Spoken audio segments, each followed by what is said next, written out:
I'm Kendra from Kendra's Got Wood, and this is a little tutorial on the Marathon Rotary tool from BEARWOODS.com.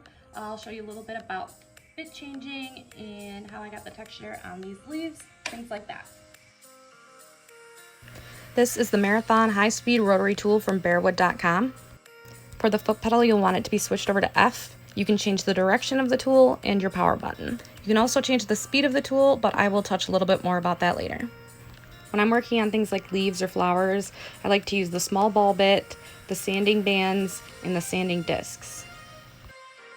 When purchasing the sanding discs, you need to make sure that you're grabbing the sanding disc mandrel as well. Those just snap right on pretty easily. You've got to pinch it a little, but they go right on there. When you're using the sanding discs and the small ball bit, you need to use the reducing sleeve that comes with your rotary tool. You just pretty much slip it on there and slide it in.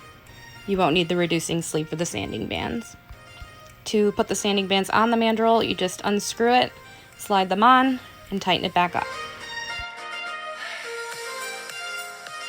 One of the best things about the Marathon rotary tool is how easy it is to switch between bits. Just twist the chuck handle to the left, the bit slides right in, and then twist it back to the right to lock it in place.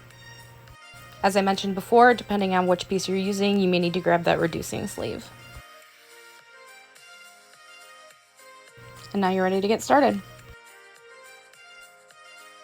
I'm actually not going to add a ton of extra detail on these particular leaves. Sometimes I'll add veins, or if I'm doing flower petals, I'll use the small ball bit to do that kind of stuff.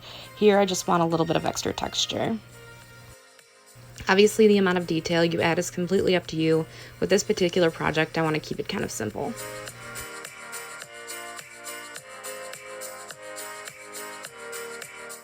As I previously mentioned, one of my favorite things about this tool is switching between the bits.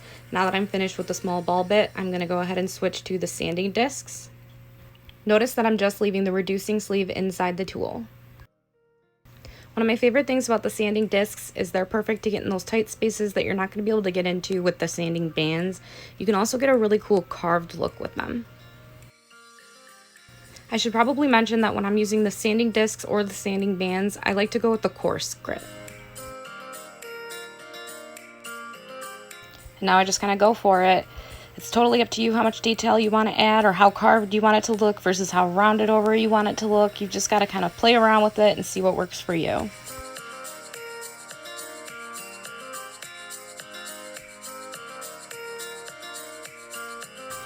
Now that I'm through with the sanding discs, I'm going to swap on over to the sanding bands, and I like them for the more rounded over look. As I mentioned before, you do not need the reducing sleeve for the sanding band mandrel. I mentioned how I was going to talk about speed a little bit more. You're going to want your speed a lot lower when using the sanding bands. And once again, it's totally up to you on how much detail you want to add.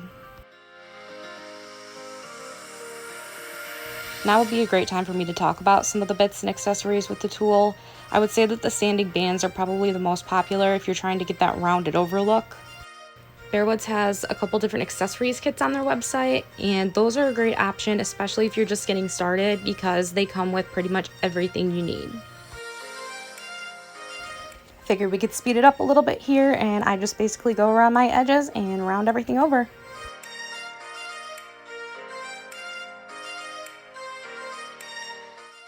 Once I'm finished, I do like to go in and just sand everything by hand really quick and smooth it all out. You could also switch to some of the finer grits of the sanding bands or sanding discs. And that's pretty much just a quick rundown on how you can get some really awesome extra detail on some things as simple as some leaves.